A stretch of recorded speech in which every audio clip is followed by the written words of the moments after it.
My friend actually had a first, one of the earlier BMWs in Bangalore when I was growing up.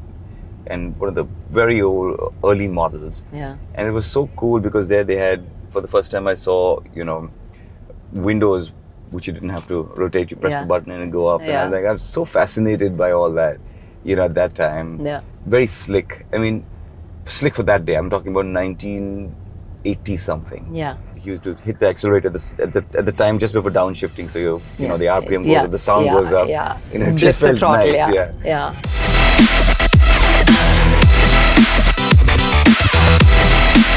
So what's the top speed you think I can? Oh, it only says 220. Yeah. So because you have to limit it, right? Officially, they have to limit it. But what do you think this vehicle could do? But top speed, you would have a limiter, so it wouldn't allow you to go beyond 220 this. Yeah. Right? Nothing more than 220. Nothing more than 220. How sad. That's sad. Change is a constant, and the automotive industry is always changing gears, or should I say actually shifting away from it towards a more sustainable future. Welcome to another episode of History on Wheels, where we talk all about electric cars, and this week it is about the BMW iX.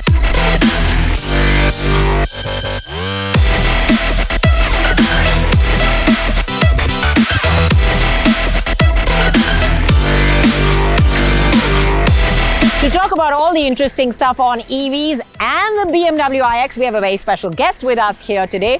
We have none other than Dino Morea. Dino, welcome to History on Wheels. It's great having you on the show with us. Thank you so much. Pleasure to be here. Yeah, so it's wonderful. We brought a special car for you because I believe you are just getting into EVs. Yes, I love the idea of EVs. I've been reading a lot about EVs.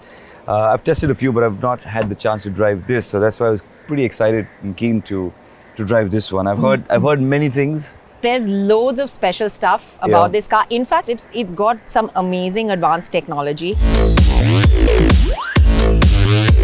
Did you know this grille, which is the biggest talking point of this car? I mean, it's a love it or hate it kind of thing. There's a story.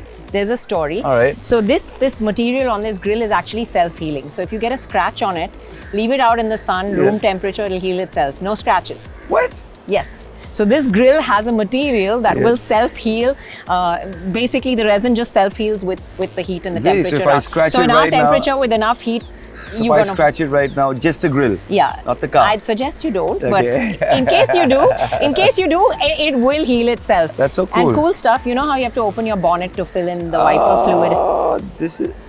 So you never have to open your bonnet. That's all you need to do, huh? So top up your wiper fluid from right here. It's not just a logo. And that's about it. The door's also pretty cool. Even on the outside, there's this really cool card that they have, like you have access to a hotel room.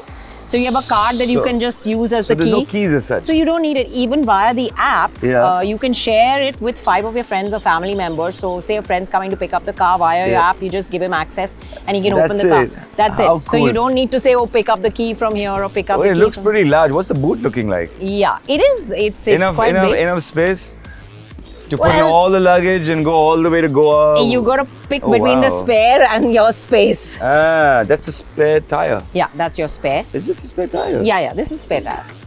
So it's a space saver. Slim though, right? Yeah, it's a space saver. Okay. So it's a space saver. It's not a full size spare, but at least you have one. Yeah. And then of course, with the run flats, you can still go a really long distance with it. So it's decent enough boot space. Everything is just button. Amazing. Yeah. You know how you have to close the sunshade and be bothered about it. Here, just touch of a button. Now you see it. Now you don't. It's an electrochromic sunroof. So there's no shade. There's nothing. So it's you just like a tint. Yeah. So there's a lot of recycled stuff in this car, which is also very, very good. Like the mats that we see are made out of recycled fish nets. Really? The wood that has been used across the car is harvested sustainably. So everything is sustainable about this car. A lot of the materials used inside this car are all sustainable. Tell me when. Yeah, you can. Look at this speed breaker. Come on, this is a mountain. Do they even think before they do these? It's ridiculous. It pisses me off. Oh, that's the i7, right? That one?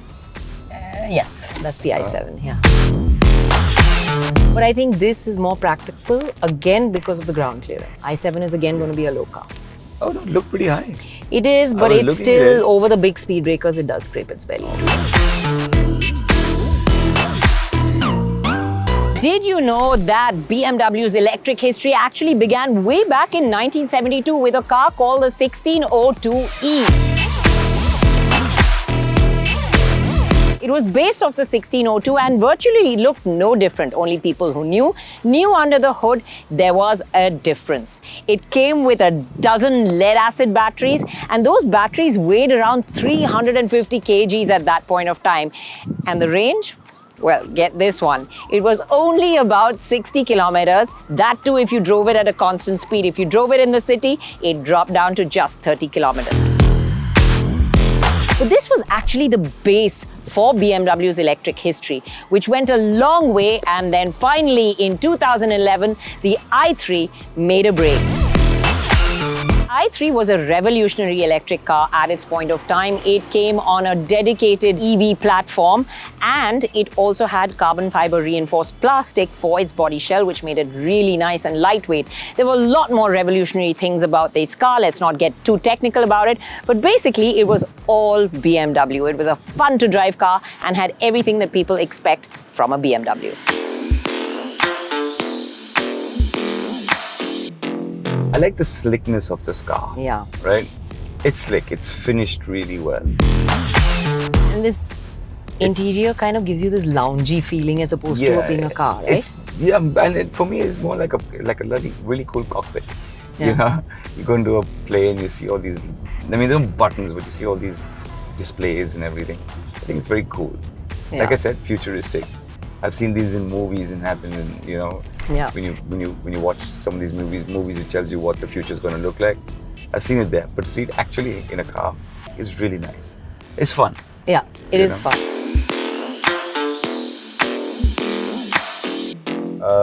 I haven't sat at the back, so I wouldn't know how plush it is, but it looks really plush. The finish is really nice. I'd be happy to chauffeur you around if you wanted to sit at the back and try it. I'm enjoying driving this car. I don't want to give up now. Yeah, it is. It's kind of addictive, especially that instant torque that you you get. That feeling. That is really so addictive. Yeah. My friend actually had one of the earlier BMWs in Bangalore when I was growing up, and one of the very early models. Yeah. And it was so cool because there they had, for the first time I saw, windows which you didn't have to rotate. You press the button and it go up. And I was like, I was so fascinated by all that, at that time. Yeah. Very slick. I mean, slick for that day. I'm talking about 1980 something. Yeah. It was so slick and cool at that time. And you look at them now. Yeah. Now it's just, who would ever imagine it'd be a screen in front of you and you press buttons, press the screen and everything starts working, and then you don't have levers. So exactly. Electronics are pretty much taking over our car. It's technology. It's complete technology. Doing a lot of the driving for you. Like this has, ADAS features as well. So like if something comes in your way abruptly, it will brake for you. Like if you're backing out of your garage and you don't detect something, it will do the work for you. But this is a good thing, I'm assuming, right? Because I mean, does it brake unnecessarily when you don't want to brake, or just when it feels you're getting too close to something? When you're getting too close to something, and all these features, a lot of them can be switched on and off. So they can be disabled, right? Yes, they can. That is important. I think, what you want, when you want the safety, you can use it. Technology is pretty much taking over. I don't know how much of it I love. I love the rawness of driving and having control over a lot of the things myself. But I guess this is the future.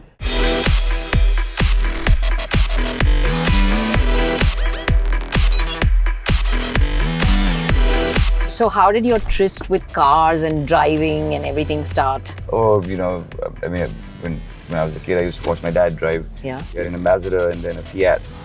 And I always wanted to, Did you sneak those cars out? Yeah. I used to do that. That's how I learned to drive the first time. But the first time I ever banged up was my friend's Maruti 800. Mm-hmm. Banged up as in I was, trying to get the gears and clutch and accelerator at the same time, all that. Yeah. And I remember hitting a car in front of me. But then once I got the groove, I was fine. Possibly never really had anything crazy post that.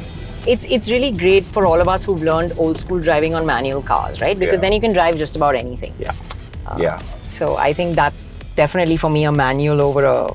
Oh, manual. I love the stick shift. For me, control of a car. I feel there's more control, whether it's pedal or stick. It's just... Whether when you're on a nice winding section of road, especially, then to be able to shift down that gear. And, that's lovely. So I used to see my dad do this a lot. You know, and he used to hit the accelerator at the time just before downshifting. So you know the RPM goes up, the sound goes up. It just felt nice. So I love that sound. I love the feeling. That's the only thing I'll miss in a petrol engine is that growl. That's what I miss. And especially a naturally aspirated engine that, you know, these days we have turbo engines that are a lot more silent. But, you know, an original naturally aspirated engine that sounded really good in the sports cars that we all dreamt of. Delicious. I mean, like a Ferrari. Isn't that part of the thrill of... That's driving. I mean, that's what I'm saying. I probably miss those bits of the petrol engine car. But this, I'm assuming, is the better way to go. Sustainability, be happy and eco-friendly and so on and so forth. Is there a dream drive that you've been wanting to do? I've not done the Autobahn yet. I've really wanted to do that. I wanted to get a fast car and just drive. You must. Yeah. Have you done it? Yes. Plenty of times. So I've not had the opportunity. I mean, I've driven in, I drove all the way from London to Scotland and stuff like that. It was great. But you still have speed limits, Yeah, you do. You know, the Autobahn is just... It's the joy of knowing nobody's going to bother you when you can put your foot down in a nice car and just have fun. You have a good car and you have a really good car which just, you know, takes those roads really well.